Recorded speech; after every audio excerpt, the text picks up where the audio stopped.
Hi to all, welcome to IIT foundation classes with Revathi. మనము class 7 మ్యాథ్స్లో chapter 3లో ratio and it's అప్లికేషన్స్లో మనము ఏమేమి topics discuss చేసుకున్నామంటే ratio అంటే ఏంటి, వేరియేషన్, ఇంకా ప్రపోర్షన్ అంటే ఏంటి అవి చూసాము. పర్సెంటేజెస్ గురించి డిస్కస్ చేసుకున్నాము. మనం నెక్స్ట్ ఈ క్లాస్లో వచ్చేసి అప్లికేషన్స్ ఆఫ్ దీస్ కాన్సెప్ట్స్ చూద్దాము. అంటే వీటన్నిటికీ కలిపి మనకి ఒకటి అప్లికేషన్స్ అనేవి యూనివర్సల్గా ఉంటాయి. అంటే ఇవన్నీ ఇంక్లూడ్ అవుతుంటాయి అన్నమాట. మనకు రేషియో, వేరియేషన్, ప్రపోర్షన్, పర్సెంటేజెస్ వీటన్నిటినీ మనము కలిపి కొన్ని అప్లికేషన్స్ ఉంటాయి. ఏ ఏరియాస్లో మనం యూజ్ చేస్తామనేది చూద్దాము. నేను క్లాస్ 6 మ్యాథ్స్లో ఇంకా మీకు రేషియోస్, పర్సెంటేజెస్ గురించి ఇంకొంచెం డెప్త్గా ఉంటుంది క్లాస్ 6 మ్యాథ్స్లో బేసిక్స్. మీరు ఒకసారి నా క్లాస్ 6 మ్యాథ్స్ వీడియోస్ కూడా చూడండి. ఇందులో వచ్చేసి మనకి అప్లికేషన్స్ ఏంటంటే ఫస్ట్ వన్ ఏ ఏరియాస్లో యూజ్ చేస్తామో చూద్దాము. ఫస్ట్ వన్ వచ్చేసి profit and loss, next simple interest. మనం profit and loss find out చేయడానికి వీటిని యూజ్ చేస్తామన్నమాట. రేషియోస్, ఇంకా వేరియేషన్ ఉంటుంది, ఇందులోనే పర్సెంటేజెస్, వీటన్నిటికీ మనకి యూజ్ అవుతాయి కాన్సెప్ట్స్ అన్నీ. నెక్స్ట్ ఇక సింపుల్ ఇంట్రెస్ట్ ఫైండ్ అవుట్ చేయడానికి, టైమ్ అండ్ వర్క్ మెజర్ చేయడానికి, టైమ్ అండ్ డిస్టెన్స్ కూడా మెజర్ చేయడానికి వీటన్నిటిలలో మనము ఈ కాన్సెప్ట్స్ని యూజ్ చేస్తాము. ఫస్ట్ మనము ప్రాఫిట్ అండ్ లాస్ అంటే ఏంటో చూద్దాము. ఇక్కడ మనకు మామూలుగా ప్రాఫిట్ అండ్ లాస్ అంటే ఏంటంటే, సపోజ్ ఒక పర్సన్ ఉన్నాడు అనుకోండి, అతను ఒక ఆర్టికల్ని కొన్నాడు. ఆర్టికల్ మీన్స్ ఏదైనా థింగ్, వస్తువు, తెలుగులో అయితే వస్తువు అంటారు. అండ్ లాస్ అంటే ఏంటంటే, ఇప్పుడు ఒక షాప్ కీపర్ ఉన్నాడు అనుకోండి, ఆ షాప్ కీపర్ ఏం చేస్తాడు, మనకి అతను ఒక గూడ్స్ అంటే కొన్ని థింగ్స్ని అమ్ముతుంటాడు ఆ షాప్. సపోజ్ మనము ఏదైనా ఎలక్ట్రానిక్ డివైజెస్ అనుకోండి, సపోజ్ టీవీ అనుకోండి, టీవీ అమ్మే షాప్ ఉందనుకోండి ఎగ్జాంపుల్. అయితే అతను ఏం చేస్తాడు, ఆ షాప్ కీపర్ ఫస్ట్ తను ఆ టీవీ అన్నిటినీ ఒక దగ్గర తీసుకుంటాడు, అవన్నిటిని బై చేస్తాడు. బై చేసి తన మార్జిన్ చూసుకొని మళ్ళీ మనకి ఇంకా రీటైలర్స్కి అమ్ముతుంటాడు కదా. అంటే అతనికి ఏమవుతుంది, అందులో ప్రాఫిట్ అయినా రావచ్చు, లాస్ అయినా అవ్వచ్చు. మనం ఈ ప్రాఫిట్ అండ్ లాస్ అనేది మనం ఎలా ఫైండ్ అవుట్ చేద్దామో చూద్దాము. ఫస్ట్ ఇక్కడ ఏంటంటే కాస్ట్ ప్రైస్ అని ఉంది. కాస్ట్ ప్రైస్ అంటే ఏంటంటే, ఇప్పుడు ఆ షాప్ కీపర్ ఉన్నాడు కదా, టీవీ షాప్ అతను ఎక్కడి నుంచి అయితే హోల్సేల్గా మనకి ప్రోడక్ట్స్ అన్ని తీసుకొస్తాడో, ఏ ప్రైస్కి అయితే తీసుకొస్తాడో ఆ ప్రైస్ని మనం కాస్ట్ ప్రైస్ అంటాము. సపోజ్ ఒక టీవీ 20,000 ఉందనుకోండి, ఆ 20,000కి అతను సపోజ్ ఆ టీవీని అతను ఒక 15,000కి హోల్సేల్లో తీసుకొచ్చాడు కాబట్టి అతనికి ఎంత పడింది, ఆ ప్రైస్ 15,000 పడింది ఆ టీవీ కాస్ట్ అతనికి. సో దాన్ని ఏమంటాము, అక్కడ 15,000ని కాస్ట్ ప్రైస్ అని అంటాం అన్నమాట. సెల్లింగ్ ప్రైస్ అంటే ఏంటంటే, ఇప్పుడు ఆ షాప్ కీపర్ మనకి 20,000కి అమ్మాడు ఇప్పుడు ఆ టీవీని. ఇప్పుడు నేను షాప్కి వెళ్తే నాకు ఆ టీవీని 20,000కి అతను సెల్ చేశాడు. సో అతను సెల్ చేసిన ప్రైస్ని ఏమంటామంటే సెల్లింగ్ ప్రైస్ అని అంటాము. ప్రాఫిట్ అండ్ లాస్ అంటే ఏంటంటే, ఒకవేళ ఇప్పుడు ఆ షాప్ కీపర్ ఇప్పుడు తను 15,000కి టీవీ అనేది బై చేశాడు, నాకు 20,000కి అమ్మాడు ఆ టీవీని. సో అతనికి ప్రాఫిట్ ఆర్ లాస్ అనేది ఎట్లా చెప్తాం మనము, ఆ ప్రాఫిట్ ఆర్ లాస్ అనేది ఎప్పుడైనా కాస్ట్ ప్రైస్ మీద డిపెండ్ అయి ఉంటుంది. అంటే అతను ఏ ప్రైస్కి కొన్నాడు దాన్ని బట్టి ప్రాఫిట్ వచ్చిందా లాస్ వచ్చిందా అనేది మనం చెప్పగలుగుతాం అన్నమాట.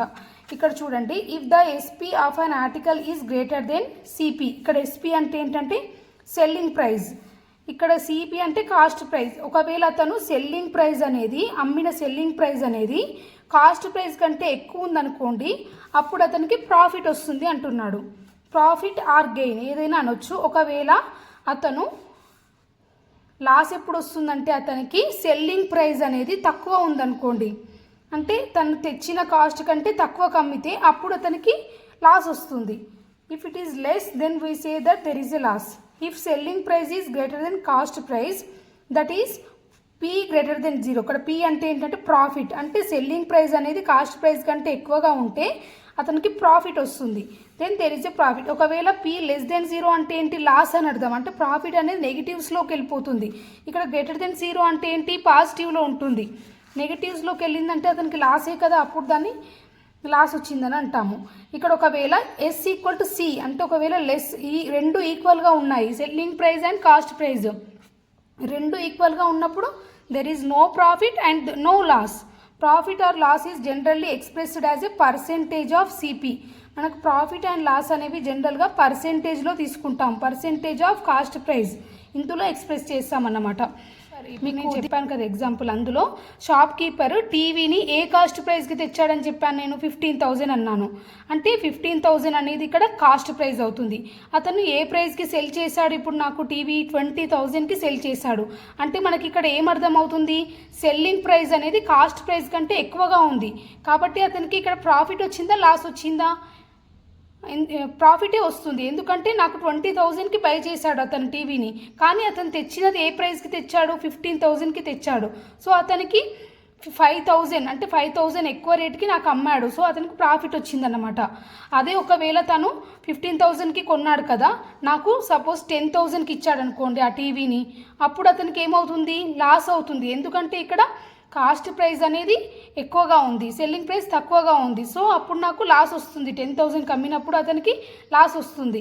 ఒకవేళ అతను నాకు సేమ్ 15,000 రూపీస్కే టీవీని అమ్మాడు అనుకోండి, సెల్లింగ్ ప్రైస్ అనేది సేమ్ 15,000కి ఇచ్చాడు నాకు. ఇక్కడ కాస్ట్ ప్రైస్ సెల్లింగ్ ప్రైస్ రెండు ఈక్వల్గా ఉన్నాయి. కాబట్టి అతనికి ఏమవుతుంది, అక్కడ ప్రాఫిట్ అనేది ఉండదు, లాస్ అనేది ఉండదు. ఈ ఎగ్జాంపుల్తో మీకు అర్థమైంది అనుకుంటున్నాను. ఒక ప్రాబ్లం చూద్దాము. ఇక్కడ ఏమి ఇచ్చాడంటే, ఇఫ్ కాస్ట్ ప్రైస్ 75 రూపీస్ అంట, సెల్లింగ్ ప్రైస్ ఏంటి 57 అంట, దెన్ లాస్ పర్సెంటేజ్ అని అడుగుతున్నాడు.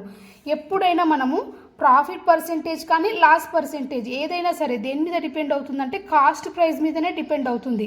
ఎందుకంటే మనము కాస్ట్ ప్రైస్ని బట్టే కదా, నేను ఇప్పుడు సపోజ్ ఒక 50 రూపీస్కి కొన్నాను నేను, అంటే నేను ఏ ప్రైస్కి అయితే కొంటానో ఆ ప్రైస్ మీదనే డిపెండ్ అయి ఉంటుంది. దాని మీద బట్టినే కదా నాకు ప్రాఫిట్ వచ్చిందా లాస్ వచ్చిందా అనేది మనం చెప్తాము.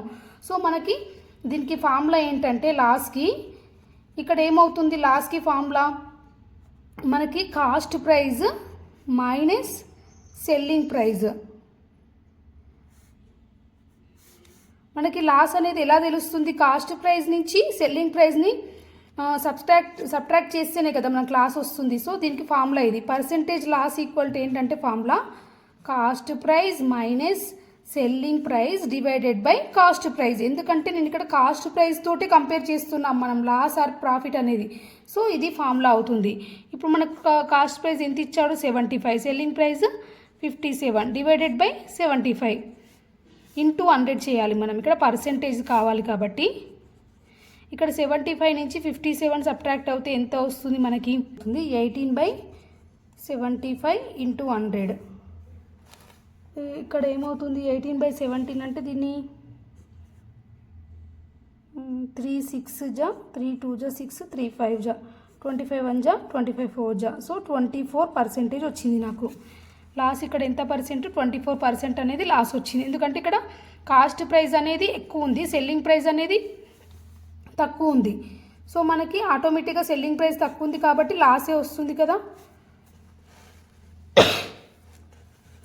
ఇక్కడ నెక్స్ట్ ఏంటంటే, నెక్స్ట్ ప్రాబ్లం చూడండి ఒకసారి.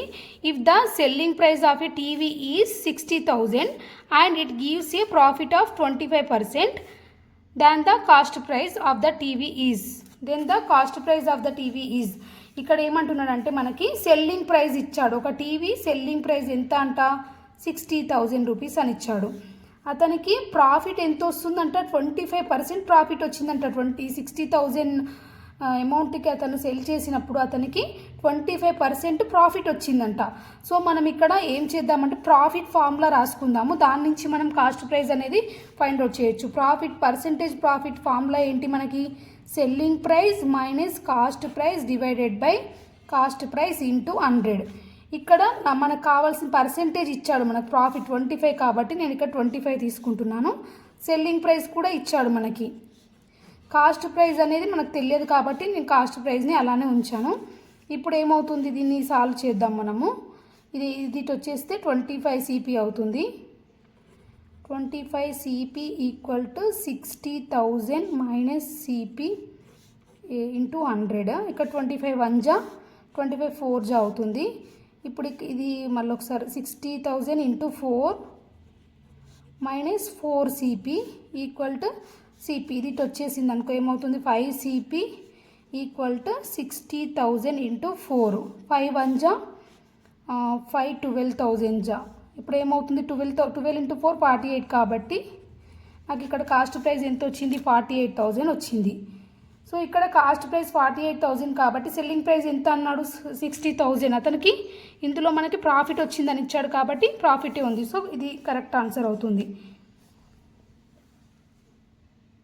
మనం ఇక్కడ ఏం చేసామంటే ప్రాఫిట్ పర్సెంటేజ్ ఫార్ములా తీసుకొని మనకు ప్రాఫిట్ ఇచ్చాడు కాబట్టి ఈ ఫార్ములాలో సబ్స్టిట్యూట్ చేయాలి అంతే.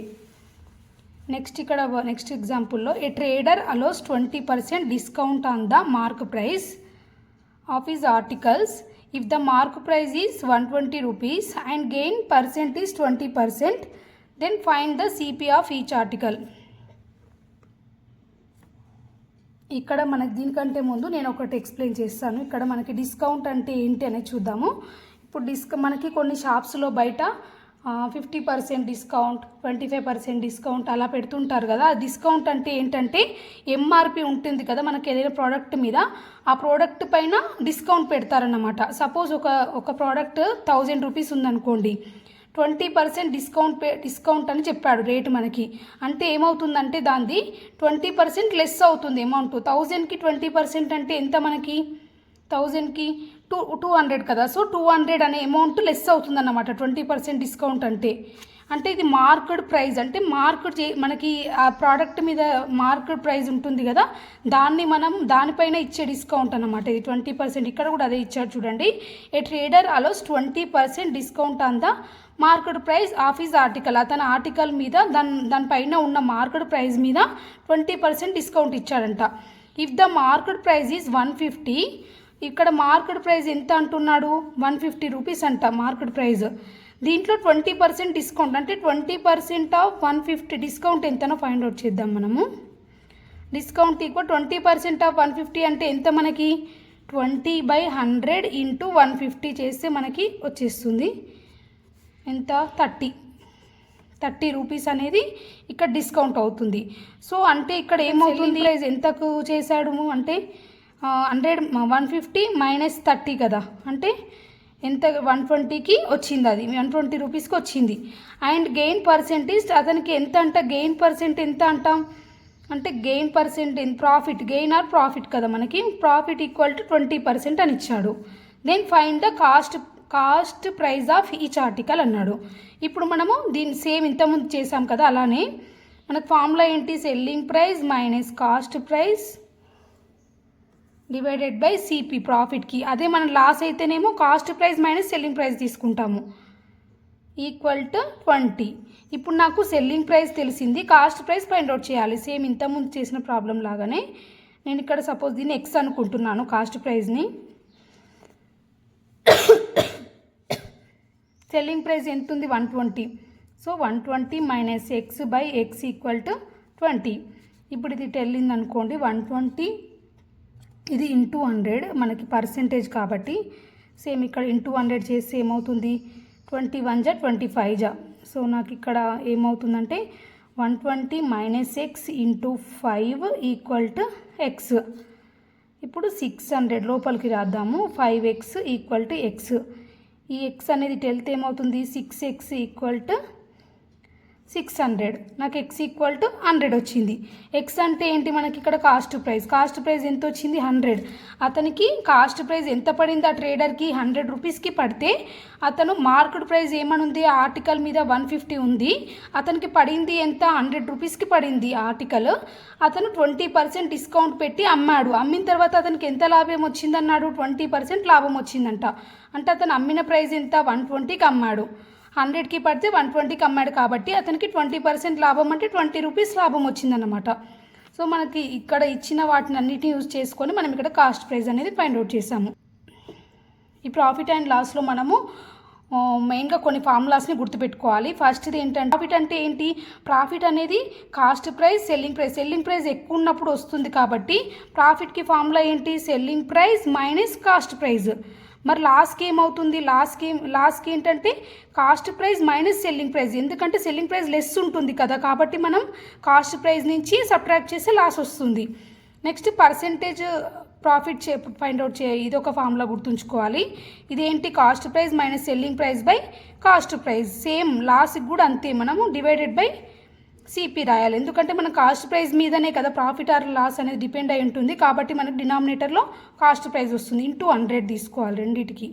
దీనికి కూడా ఇంటూ 100 తీసుకొని చేస్తే మనకి percentage profit or percentage loss వస్తుంది. వీటి మీదనే ప్రాబ్లమ్స్ అన్నీ ఉంటాయి మనకు. సో ఇవి గుర్తుంచుకోండి మీరు ఫార్ములాస్. నెక్స్ట్ ఓవర్ హెడ్స్ అంటే ఏంటో చూద్దాము. ఓవర్ హెడ్స్ అంటే ఏంటంటే మనము ఏదైనా ప్రోడక్ట్ని ఇప్పుడు మనం మ్యానుఫ్యాక్చర్ చేసామనుకోండి, ఆ మ్యానుఫ్యాక్చర్ చేశాక మనకి ఇంకా కొన్ని ఖర్చులు ఉంటాయి. అంటే లైక్ ట్రాన్స్పోర్ట్ కానివ్వండి, ఇంకా కొన్ని ట్యాక్స్ అవన్నీ కలిపి వేస్తాడన్నమాట. Transport charges, cost of repair అని కొన్ని ఉంటాయి. వాటన్నిటిని కలిపి మనకి ప్రైస్లోనే ఇంక్లూడ్ చేస్తాడు. ఎంఆర్పిలోనే అవన్నీ కలిపి యాడ్ చేస్తారన్నమాట. వాటిని ఓవర్ హెడ్స్ అంటారు. All the expenditure incurred on transportation, repairs etcetera are categorized as overheads. వీటన్నిటిని ఒక కేటగిరీలోకి తీసుకొచ్చారనమాట. వాటిని మనం ఓవర్ హెడ్స్ అని అంటాము. These overheads are always included in the cost price. ఈ ఓవర్ హెడ్ అనేది మనకి కాస్ట్ ప్రైస్ ఆఫ్ ద ఆర్టికల్లోనే ఇంక్లూడ్ అయి ఉంటుందన్నమాట. ఎగ్జాంపుల్ ఏంటి మనకి, like transportation charges, cost of repair and so on. వీటన్నిటిని కలుపుతాము. దీంతో మనకి ప్రాఫిట్ అండ్ లాస్ అనే టాపిక్ అయిపోయింది. ఇంకా ప్రాబ్లమ్స్ ఉంటాయి వీటిపైన. థియరీ మొత్తం అయిపోయాక నేను ప్రాబ్లమ్స్ డిస్కస్ చేస్తాను. క్లాస్ 6 మ్యాథ్స్లో ఇంకా నేను చాలా ప్రాబ్లమ్స్ చెప్పాను ప్రాఫిట్ అండ్ లాస్ పైన. ఒకసారి మీరు ఆ వీడియోస్ చూడండి. Thank you very much.